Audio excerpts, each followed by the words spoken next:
செல்வி செல்வி என்னங்க என்ன பண்ற? இந்த கண்டென்ட் பாடிக்கிந்தே அன்னைக்கு அடுத்து என்ன அதை பத்தி டிஸ்கஸ் பண்ண பாத்துக்கு அன்னைக்கு நீ யூடியூப்ல ஏதோ கண்டென்ட் பண்ணிட்டு வந்தீங்கல்ல, ஆமா. அது எனக்கு கிடைச்சிச்சு. சொல்லவா?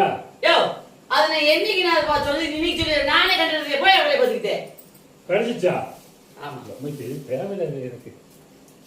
ரோனி, மம்மி பேர்ல ஒரு இன்சூரன்ஸ் போட்டு எப்படியா இருக்கும்? ஏன் செல்வி, உன் பேர்ல ஒரு இன்சூரன்ஸ் போடலாம்னு நினைச்சிருக்கேன். இன்சூரன்ஸா? ஆமா, இன்சூரன்ஸ் போடலாமா? ஏன் பேர்லையா? ஏதோ விஷயம் இல்லாமல் இருந்தாலும் இப்படி சொல்ல மாட்டாப்புல. அன்னைக்கு இன்சூரன்ஸ் போடுஞ்சு வேணான்னு சொன்னாப்புல, இப்போ எதுக்குன்னு தெரியலையே. செல்வி செல்வி, என்னங்க என்னாச்சு? ஒரே உடம்புல குளிர்ச்சி குத்து குத்து வருதுங்க. சொல்லவே இல்லை, மாத்திரை போட்டுக்கலாம்ல? மாப்பிள்ளை மாத்திரை போட்டுட்டே இருக்கேன். இன்னும் கொஞ்சம் வச்சுக்கிட்டு. சரி, ரெஸ்ட் எடு. இது மாதிரி ஒரு இன்சூரன்ஸ் போட்டு ஆட்டை போட்டுருந்தா. ஏயா நானும் தெரியாம கேட்கிறேன். அன்னைக்கு நான் உடம்பு முடியாத இருந்துதானே பார்த்து தானே இன்சூரன்ஸ் போடணும்னு சொல்லி வந்திருக்கேன். நீ ஓம் பேல போட இன்சூரன்ஸ்